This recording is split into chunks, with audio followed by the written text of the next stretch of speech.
Hélène se figea près de la table basse, dans le salon de leur manoir de Lecky.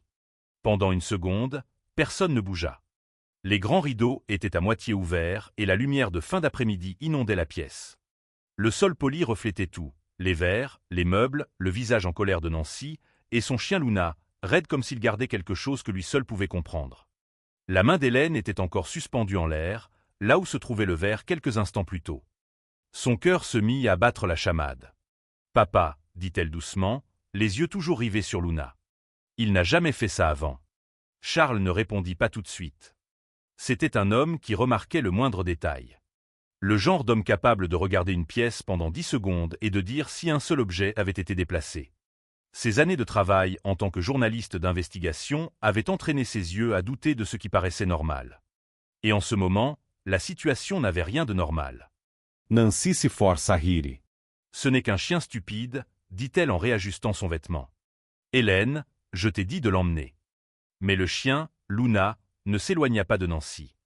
Au lieu de cela, il aboya plus fort. Pas le genre d'aboiement qu'il poussait quand le portail s'ouvrait ou quand Hélène rentrait de l'école. Celui-ci était aigu, pressant et plein de colère. Helen deglutted de facilement. « Nancy, » dit lentement Charles en plissant les yeux. « Pourquoi aboitait-il seulement sur toi ?» Nancy se retourna brusquement. « Comment pourrais-je le savoir? Depuis quand les chiens parlent-ils anglais ?» Charles se leva du canapé. L'atmosphère de la pièce changea instantanément. Sa voix se fit plus ferme. « S'il n'y a pas de problème, » dit-il en désignant le verre que Luna avait poussé vers Nancy, « bois-le. » Nancy cligna des yeux. « Quoi? Que je le boive ?» Elle poussa un petit rire offensé. « Charles, sois sérieux. Cet animal l'a touché avec sa gueule. »« Pourtant, il y a quelques secondes, » répliqua Charles, « tu voulais que ma fille le boive. » Nancy ouvrit la bouche, puis la referma. Hélène fut parcourue d'un frisson de la tête aux pieds. Un souvenir lui traversa l'esprit. 3 nuits plus tôt, le chien avait refusé de manger la viande que Nancy avait demandé au cuisinier de lui servir. Le lendemain matin, le gardien avait dit avoir trouvé cette même viande dans la poubelle derrière la cuisine, couverte de fourmis. Sur le moment, Hélène n'y avait pas prêté attention. Mais maintenant, debout dans ce salon, elle regrettait de l'avoir ignoré. Nancy fit un pas en avant, élevant la voix. « C'est n'importe quoi. Un non-sens absolu. Hélène, dis à ton père qu'il m'insulte à cause d'un chien. » Mais Hélène ne la regardait plus. Elle fixait les 2 verres. Ils semblaient identiques. Même plateau, même couleur, même quantité de jus d'orange. Pourtant, Luna en avait choisi un avec certitude, avec rapidité et sans la moindre hésitation. C'était ce qui l'effrayait le plus. « Nancy, » demanda calmement Hélène, « pourquoi veux-tu à tout prix que je boive ce verre-là en particulier ?» Le visage de Nancy se décomposa. C'est alors que des bruits de pas précipités se firent entendre dans l'escalier. C'était Marian, la servante. Sa poitrine se soulevait au rythme d'une respiration saccadée. Son visage était pâle. D'une main, elle serrait son téléphone si fort qu'on aurait dit qu'il allait se briser. « Je ne peux plus me taire, » dit-elle, presque à bout de souffle.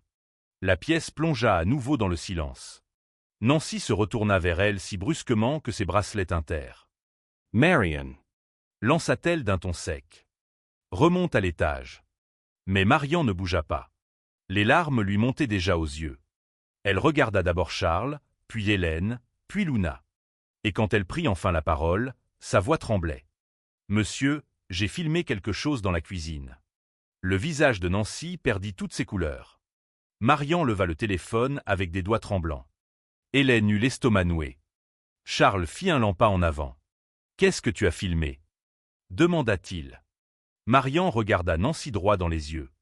Puis elle murmura, « Madame mettait quelque chose dans le jus. » Hélène cessa de respirer.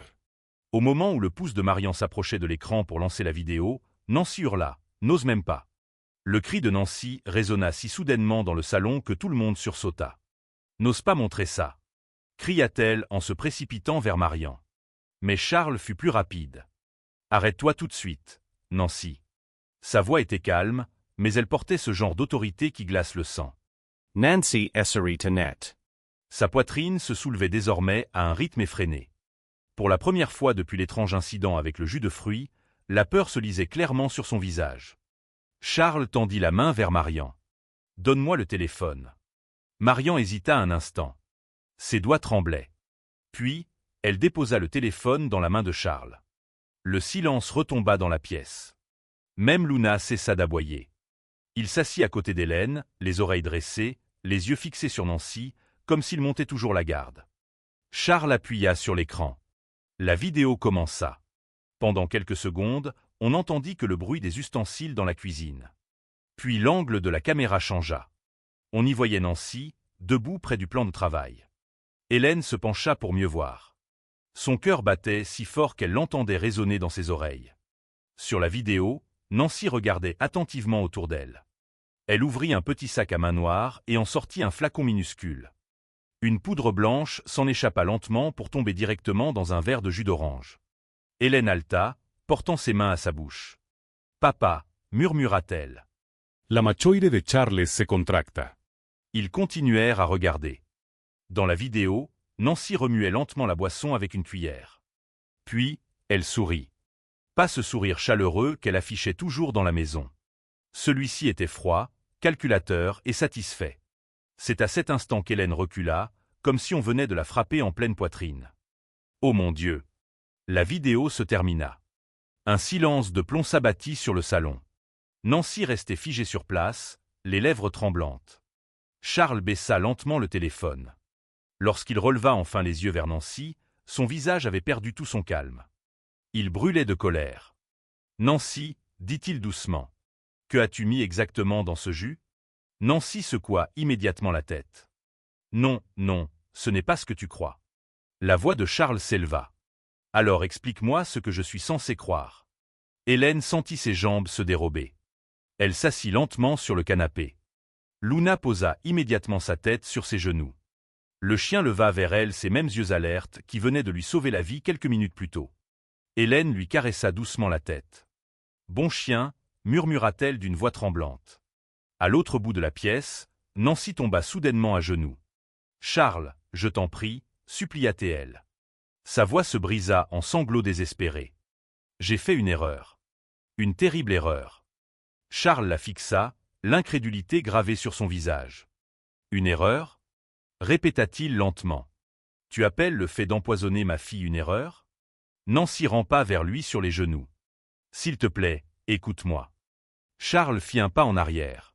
« Reste où tu es. » Nancy esse mobilisa. Son mascara coulait maintenant sur ses joues. « On m'a induite en erreur, » dit-elle faiblement. « Quelqu'un m'a dit que si Hélène n'était plus là, l'héritage, tout, deviendrait à nous. » Hélène eut l'impression qu'on venait de lui couper le souffle. L'héritage, l'argent. C'était donc ça. La fortune de son père, l'entreprise, les propriétés, tout. Nancy était entrée dans la famille seulement 2 ans plus tôt, après la mort de la mère d'Hélène, et cette dernière avait fait tellement d'efforts pour l'accepter. Elle se souvenait lui avoir acheté un cadeau d'anniversaire, l'avoir aidé à décorer le salon pour Noël, l'avoir défendu quand des proches murmuraient qu'elle avait épousé Charles trop vite. Hélène sentit des larmes couler sur son visage. « Pourquoi » demanda-t-elle doucement. Nancy leva les yeux vers elle. « J'avais peur » pleura-t-elle. Tout le monde n'arrêtait pas de dire qu'Hélène hériterait de tout, qu'un jour Charles me laisserait sans rien. Le regard de Charles s'assombrit. « Alors, ta solution était le meurtre » Nancy se cacha le visage. « Je ne réfléchissais pas. Je te jure que je ne réfléchissais pas. » Hélène se leva lentamente. Sa voix tremblait, mais elle restait ferme. « Si Luna ne m'avait pas arrêté, dit-elle d'une voix sourde, je serais morte à l'heure qu'il est. » Nancy pleura de plus belle. « Je suis désolée. » Mais Hélène ne répondit pas. Elle se contenta de regarder Luna à nouveau. Le chien remua doucement la queue, toujours calme, toujours loyal, toujours inconscient de la proximité de la mort qui avait frôlé la fille qu'il aimait.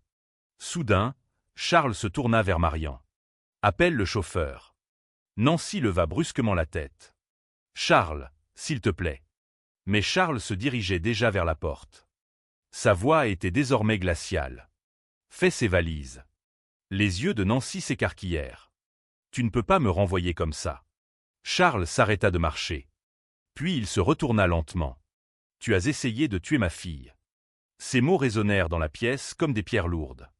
Il n'y a plus rien à discuter. Les sanglots de Nancy redoublèrent d'intensité, mais Hélène ne ressentait aucune pitié. Pas encore. Pas alors qu'elle imaginait encore l'instant où elle avait failli porter ce verre empoisonné à ses lèvres. À l'extérieur des grilles du manoir, le vent du soir commençait à se lever. Dans le salon, Luna se redressa. Ses oreilles se dressèrent soudainement. Il fixa son regard en direction du grand portail d'entrée, puis se mit à grogner doucement. Charles le remarqua immédiatement. « Pourquoi réagit-il comme ça » murmura-t-il. La sonnette du portail retentit. Une fois. Puis une seconde fois. Quelques secondes plus tard, lorsque le garde de sécurité se précipita à l'intérieur, son visage trahissait l'inquiétude. « Monsieur » dit-il nerveusement. Charles fronça les sourcils. « Qu'y a-t-il » Le garde déglutit difficilement. « Il y a des policiers dehors. » La pièce replongea dans le silence. Nancy se tourna lentement vers Charles. Son visage était livide de peur, et Hélène réalisa soudainement quelque chose qui lui noua l'estomac. Quelqu'un avait déjà signalé la tentative d'empoisonnement. Mais la question qui pétrifiait toutes les personnes présentes dans la pièce était simple. Qui avait appelé la police? Pendant quelques secondes après l'annonce du garde, personne ne prononça un mot. La police? Repeta l'entainment Charles. Le garde opina du chef. Oui, monsieur. 2 agents sont devant le portail. Le visage de Nancy devint instantanément blême. Son regard passa de Charles à Hélène, puis à Marian. « C'est toi qui les as appelés » demanda-t-elle à Marian d'une voix chevrotante. Marian secoua vivement la tête. « Non, madame. Ce n'est pas moi. » Ellen sentit son estomac se crispe. Si Marian ne les avait pas appelés, alors qu'il avait fait? Charles prit une profonde inspiration et redressa les épaules. « Fais-les entrer » ordonna-t-il au garde. Ce dernier hocha la tête et sortit précipitamment. Nancy se mit immédiatement à secouer la tête. « Charles, je t'en prie, ne fais pas ça » pleura-t-elle en rampant de nouveau vers lui. Charles ne la regarda pas. Au lieu de cela, il marcha lentement vers Hélène et posa une main sur son épaule. « Tu es en sécurité » lui dit-il doucement. Hélène acquiesça, mais des larmes perlaient déjà de nouveau au coin de ses yeux. Luna se tenait à ses côtés, en alerte. Un instant plus tard, la porte s'ouvrit. 2 policiers pénétrèrent dans le salon. L'un était un homme d'âge moyen, au regard calme et à la voix ferme. L'autre se tenait légèrement en retrait, observant attentivement la scène. « Bonsoir » déclara l'officier le plus âgé. Charles lui rendit un signe de tête. « Bonsoir, officier. » Le policier balaya la pièce du regard. Ses yeux s'attardèrent brièvement sur Nancy, agenouillée sur le sol, puis sur Marian, sur Hélène, et enfin sur Luna. « Quel semble être le problème, ici » demanda-t-il. Charles lui tendit le téléphone de Marian. « Vous devriez regarder ceci en premier. » L'officier lança la vidéo. Le silence s'installa de nouveau pendant la lecture des images. Nancy versant de la poudre dans le jus, remuant la boisson, puis souriant. Lorsque la vidéo prit fin, le policier releva lentement la tête. « Nancy » demanda-t-il. Les épaules de Nancy se remirent à trembler. « Oui, officier » murmura-t-elle. Le policier soupira discrètement. « Êtes-vous consciente qu'empoisonner quelqu'un constitue une tentative de meurtre ?» Nancy éclata en sanglots bruyants. « Je ne voulais pas la tuer.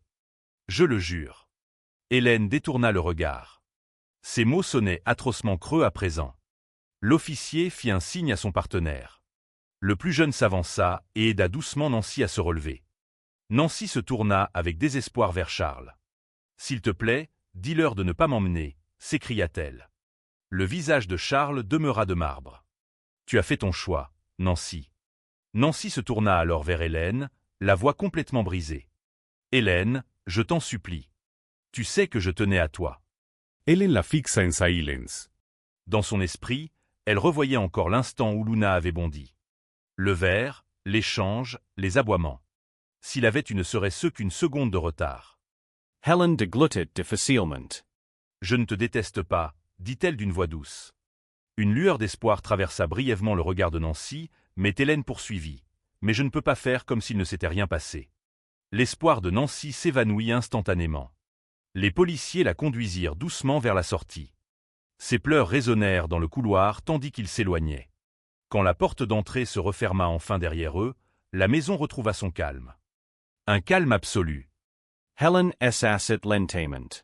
Son corps lui semblait soudainement lourd. Charles expira profondément et se frotta le front.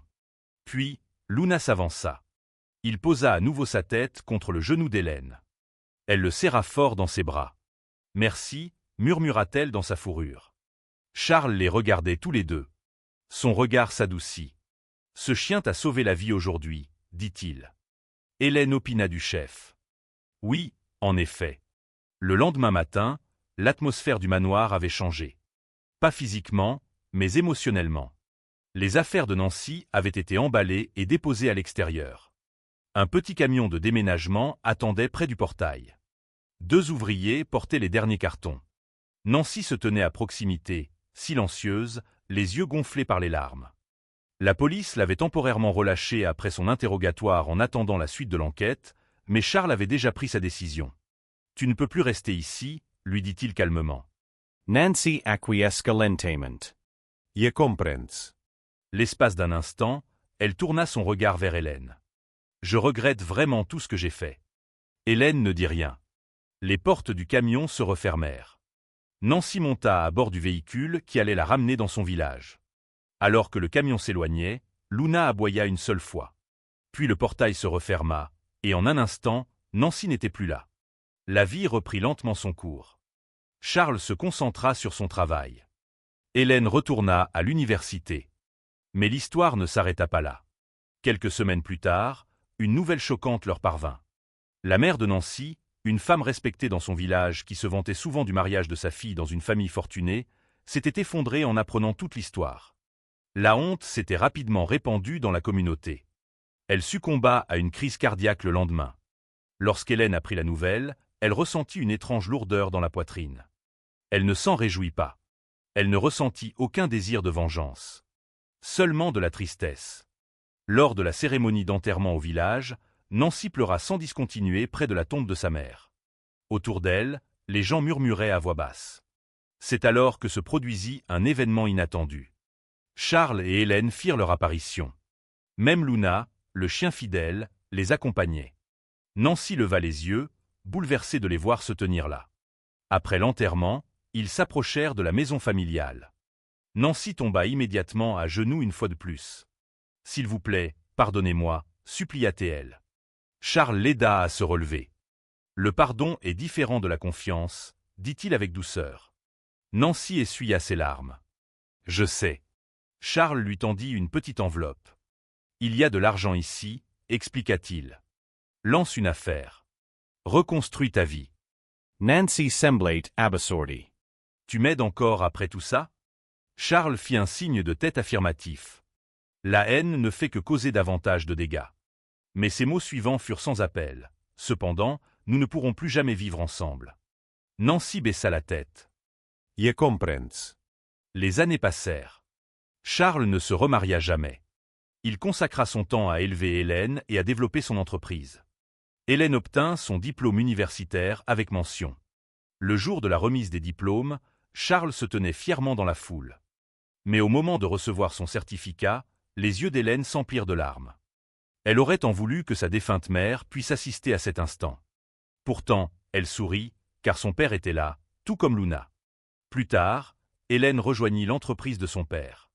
Son intelligence et sa détermination impressionnèrent tout le monde. En l'espace de quelques années, elle devint la première femme chef de projet de la société. Charles ne pouvait cacher sa fierté. « Tu es plus forte que tu ne le crois », lui dit-il un soir. Helen Surratt. « J'ai appris de toi. » Mais le temps finit toujours par modifier le cours de chaque histoire. Luna, le chien fidèle qui avait autrefois sauvé la vie d'Hélène, vieillit. Et par une après-midi paisible, il s'allongea tranquillement aux côtés d'Hélène dans le jardin. Elle tint doucement sa tête pendant que sa respiration ralentissait. Des larmes roulaient sur ses joues. Elle avait l'impression qu'une partie de son cœur s'en allait avec lui. Lorsque Luna ferma définitivement les yeux, Hélène pleura comme si elle avait perdu son propre frère, car à bien des égards, c'était le cas. Voici les leçons morales de cette histoire. Premièrement, la cupidité peut détruire des vies et des familles. Deuxièmement, la loyauté provient souvent des endroits les plus inattendus. Troisièmement, le pardon peut guérir les cœurs, mais la confiance doit être protégée. Quatrièmement, le véritable caractère d'une personne se révèle dans les moments de tentation et de crise. Cinquièmement, parfois, le plus petit des héros peut sauver une grande vie. Et pourtant, Hélène fit plus tard une découverte troublante sur cette fameuse journée, celle où Luna avait inversé les verres, un détail que personne n'avait remarqué. Quelque chose de caché dans la vidéo enregistrée par Marian. Quelque chose qui soulevait une question terrifiante. Nancy agissait-elle vraiment seule? Quel est votre avis sur cette histoire? D'où nous regardez-vous? Si vous avez apprécié ce récit, commentez, partagez et abonnez-vous à notre chaîne pour découvrir d'autres histoires passionnantes.